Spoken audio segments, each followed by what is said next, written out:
Bonjour à toutes et tous et bienvenue pour cette nouvelle review sur Sanseiya Santiacho. On va bien sûr parler de l'épisode 4. Mais avant de commencer cette vidéo, le compte ADN que j'avais fait gagner est remis en jeu. Donc vous pouvez le gagner simplement en commentant cette vidéo. Et dans la review de l'épisode 5, en début de vidéo, je ferai le tirage au sort pour le gagnant.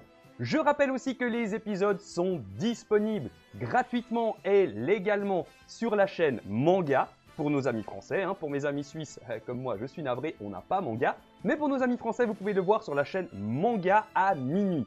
Alors je sais, en termes de créneau horaire, c'est de loin pas fantastique. Mais bon, s'il y a moyen d'enregistrer ou de regarder, faites-vous plaisir. Dans tous les cas, c'est disponible à minuit, le lundi de la sortie de l'épisode, sur la chaîne Manga pour la France.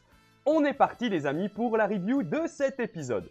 Alors c'est un épisode qui est plutôt très intense, qui se décline en quelque sorte en deux parties. C'est en tout cas comme ça qu'on va le décortiquer. La première chose, je le dis d'entrée, c'est très intense parce que tout va très vite et c'est déjà un des gros défauts, une des grosses béquilles de cet épisode. Mais globalement, de Santiacho en général, on va en reparler dans cette vidéo.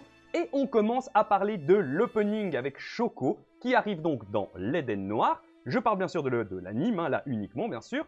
Et sur Phanos, en PLS, au pied de AT, suite à son combat contre Shoko et Athéna, qui se fait one-shot. Donc ciao Phanos, on l'a vu combattre grosso modo 3 minutes vite fait. Il a fait de la merde, j'aurais quand même voulu en voir un petit peu plus dans l'anime. Et là, il le zappe. Il le zappe. Et je le dis, ça ampute une énorme partie du manga. Plus la série avance, plus l'anime avance, plus on s'éloigne du contenu du manga. Quand Shoko arrive dans l'Éden Noir dans le manga, elle se retrouve prise dans l'étoile de Phanos, qui est une sorte d'araignée, vous l'avez sans doute compris. Et là s'ensuit un combat plus ou moins intéressant, avec une intervention de Milo, etc. Et les événements qui vont suivre dans l'épisode de l'anime. Mais là, Phanos, c'est le grand sacrifié de Santiacho, avec Madis, on va en reparler aussi. Globalement, on l'a vu se battre 2 secondes, 3 minutes, vite fait, il s'est fait rouler dessus, il se fait exécuter par AT parce qu'il s'est fait battre, ok, un peu classique. Le méchant qui est méchant et qui tue ses potes méchants, c'est un petit peu, voilà, ça se passe pas comme ça tout à fait dans l'anime de nouveau, dans le manga de nouveau. Voilà, c'est un des premiers défauts que j'ai trouvé dans cet épisode. Phanos, c'est expédié, mais pas que Phanos justement. Donc ça, c'était vraiment l'opening. En gros, le début de l'épisode commence concrètement avec la rencontre de AT et Shoko et un semblant de combat. Shoko qui se fait latter par AT, latter par AT clairement, et l'intervention de Milo qui fait plaisir, qui réveille nos souvenirs d'enfance. On va parler des animations en deuxième partie aussi. En tout cas, il y a Milo qui intervient et qui va combattre AT. Et je vais m'arrêter sur ce combat expédié au moins aussi vite que le reste de l'anime. On veut en savoir plus. On comprend clairement qu'il y a un passé entre ces deux personnages, Milo et AT. Et dans le manga, Milo et Phanos aussi se sont déjà rencontrés 5 ans auparavant lors d'une tentative précédente d'éveil d'Eris. Et là, on ne sait pas grand-chose. On comprend qu'ils s'en veulent, ils se sont déjà combattus. Apparemment, Milo les a déjà détruits. Et voilà, on n'en sait pas plus. On a les thèmes redondants maintenant des 4 premiers épisodes, la guerre, les conflits, le rôle des humains dans la destruction de la planète et la création de la haine et de la violence, ok. Il l'avait assez bien amené, je trouve que ça commence à devenir redondant. J'en avais déjà parlé dans la dernière review. J'espérais qu'ils n'allaient pas nous le faire à tous les épisodes, et pour l'instant c'est 3 sur 4. Donc bon, ça peut être un petit peu problématique. Donc il y a le combat qui se passe, quelques Scarlet Nidaru plus tard, AT se fait défoncer, clairement. 5 ans auparavant, AT avait le skin de la sorcière de Blanche-Neige. Alors ça, j'ai pas compris, si on le voit un petit peu mieux dans le manga aussi. Dans l'anime, on a quand même une petite image qui nous montre son ancien skin, un peu moins éveillé. Alors je sais pas si c'est un rapport à la pomme ou un gros délire ou si c'est pas voulu, mais moi ça m'a vraiment rappelé la sorcière de Blanche-Neige. Bon, ça c'est un tout petit détail, c'est pas vraiment négatif ou positif, c'est une appréciation personnelle. Bref, l'opening Phanos est out. À peu près 9 minutes de l'épisode, AT, la dryade qui était d'après moi la plus forte, est out. 4 épisodes et les 3 dryades se sont faites défoncer. Là, tu commences à t'inquiéter et tu te dis « Putain, ça va aller vite. Putain, ça va aller trop vite. » Donc, AT se fait défoncer et Milo suit son objectif. On va en y revenir aussi. Lui, il veut empêcher Eris de s'éveiller, quel qu'en soit le prix, quelle que soit la chose à faire. Donc, il continue en direction d'Eris avec Shoko qui suit peu au prou. Et là, on rencontre Rigel d'Orion, un chevalier fantôme. Je m'arrête 2 secondes et j'encule une petite mouche qui passe. Les commentaires me corrigeront, j'en suis certain. Rigol d'Orion, qui est présenté comme le chevalier d'argent le plus proche des chevaliers d'or. Du coup, je me demande où se place Orphée de la Lyre dans la mythologie santiachoesque, puisque bah, c'est Rigol d'Orion qui a son rôle, hein, clairement. Enfin, pour moi, c'est peut-être une erreur de ma part d'interprétation, Orphée a toujours été le chevalier d'argent le plus proche des Gold. Voilà, quoi.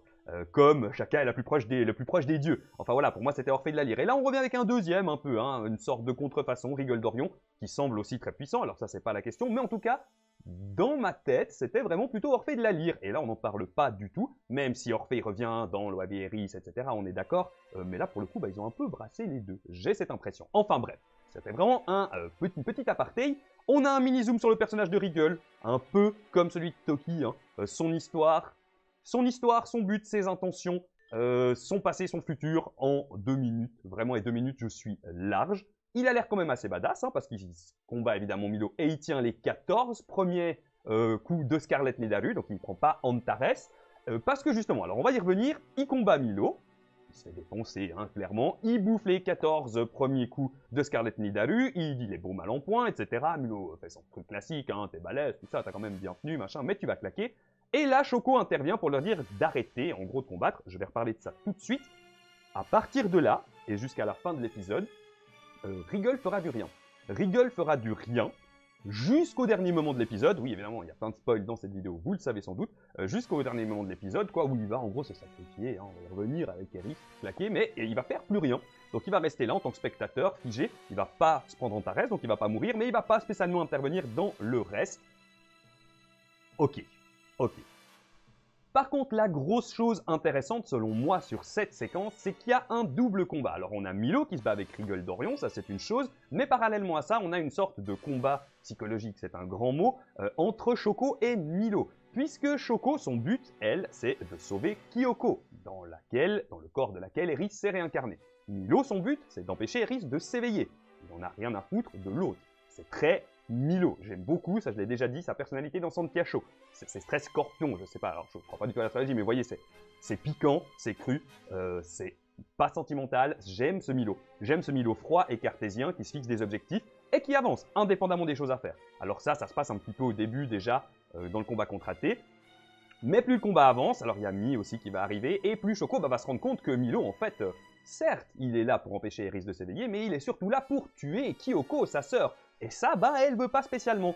J'ai trouvé cette séquence sympa, parce que ce rapport Shoko-Milo, ça crée une sorte d'antagonisme entre deux persos qui sont quand même du bon côté, on va dire, hein, pour rester assez manichéen dans la chose. C'est assez facile, il y a les bons et les mauvais. Hein. Dans Santiacho, c'est encore plus évident, je trouve, comparé à l'anime original, où justement c'était pas le cas, pas nécessairement le cas. Là, pour l'instant, en tout cas, dans les 4 premiers épisodes, il n'y a pas de question à avoir. Hein. Malice, Phanos et Athée, ils sont méchants, parce qu'ils sont très très méchants, d'être méchants, parce qu'ils sont méchants. Ce qui est tout le paradoxe avec la série originale. Les Gold Saints de l'arc sanctuaire sont pas spécialement méchants, pas tous du moins. Voilà, ils sont trahis, ils se tiennent à leurs valeurs, ils sont pas à la fois en la bonne personne, mais dans tous les cas, ils se trompent de chemin, mais dans tous les cas, ils sont pas forcément mauvais. Là, c'était assez facile, on avait vraiment ce rapport les gentils, les méchants, et là, on a quand même ce rapport qui est remis un petit peu, pour moi, qui est cette contrainte originale, entre le bien et le mal. Bah, Milo fait le bien, mais pour faire le bien, bah, il doit tuer Kyoko, ce qui est une forme de mal pour Shoko.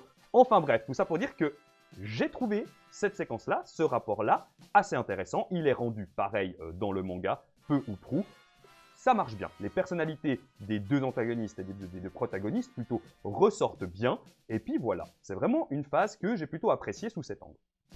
Et là se termine, en quelque sorte, j'ai envie de dire, la première partie de l'épisode. L'épisode dure 20 minutes, mais il y a quand même deux parties. Pas forcément temporelle, mais dans le découpage du scénario. Donc la deuxième partie, hein, comme je vous l'ai dit, Shoko, qui a demandé à Milo et Rigol d'arrêter de se battre, littéralement, arrêtez de vous battre, hein, s'il vous plaît, laissez-moi tenter. Et donc il y a Mi qui a débarqué. Il y a Mi qui a pop à travers les portails de Doctor Who et qui a rejoint le truc, donc ok, elle est avec Shoko. Et voilà, elle lui dit, laisse-moi au moins essayer, quoi. Laisse-moi au moins essayer de raisonner ma sœur, de tenter quelque chose, de la libérer, de faire quelque chose. Bon, ok. Classique.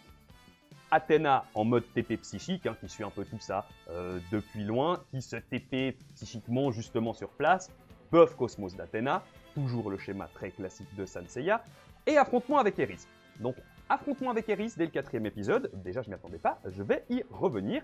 une Eris qui n'est pas totalement éveillée, ou plutôt qui est encore instable, c'est mentionné dans l'épisode, et qui petit à petit perd gentiment le contrôle de Kyoko, sans vraiment se battre. Il n'y a pas vraiment de phase de combat pur et dur, hein. C'est plus du combat d'amour, vous voyez ce que je veux dire, quoi, l'amour, la passion et l'amitié, quoi. Et voilà, petit à petit, elle perd le contrôle du corps de Kyoko et elle se voit contrainte de sortir en mode serpentard. Alors ok, on est dans le champ lexical du jardin d'Éden, de l'Éden, donc je comprends le serpent et tout ça, mais là, ça faisait vraiment en mode serpentard, quoi. Donc en mode serpentard, elle sort et là, voilà, elle dit s'il ne peut pas avoir Kyoko, elle va posséder Shoko. Assez prévisible en soit, hein. Elle va pas pouvoir posséder Athéna, ça va être chaud quand même. Donc voilà, elle décide de foncer sur Shoko pour essayer de la choper. Et là, Kyoko, toujours dans son corps, à moitié transformé avec les ailes d'Eris quand même, retient le serpent et dit voilà, je veux me sacrifier, tue-moi. Et dit à Milo, voilà, tue-moi. C'était prévisible, c'était ultra prévisible. Pourquoi Parce que déjà, Kyoko ne pouvait pas revenir dans la série. Ça me paraissait évident. Je veux dire, Shoko, elle fait quoi? Elle retourne au lycée, elle fait un master, et puis elle fait un PhD de médecine. Je veux dire, elle n'a plus d'armure. Enfin, c'est son armure maintenant, le petit cheval. Donc, dans tous les cas, ça ne me surprend pas tellement. Par contre, de nouveau, il y a tout ce problème. Il y a tout ce problème de tout va beaucoup trop vite. Tout va beaucoup trop vite. Donc, elle retient le serpent. Là, je vous mets les screens comme d'habitude.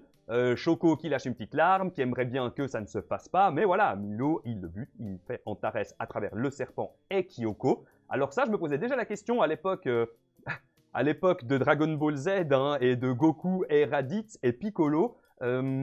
Pourquoi est-ce qu'il esquive pas au dernier moment? Pourquoi il essaye pas au moins? Bref, ça c'est voilà, un pur détail. Mais voilà, Kyoko se fait tuer par Milo, en même temps qu'Eris, hein, qui n'était pas totalement réveillée. Elle était en train de continuer à s'éveiller, donc voilà, Milo, il perd plus de temps, il la défonce et il la bute. Shoko lâche une petite larmounette, comme ça. Et puis voilà, transition, scène de fin, ending, la petite musique, le filtre lacrymal, Shoko qui comprend, machin, qui voit le cosmos de Kyoko, Milo en mode badass, qui en un épisode a quand même pété une dryade, un chevalier fantôme et Eris. Ça fait un bon petit drop, un bon petit taux pour Milo quand même. Et puis voilà, ending.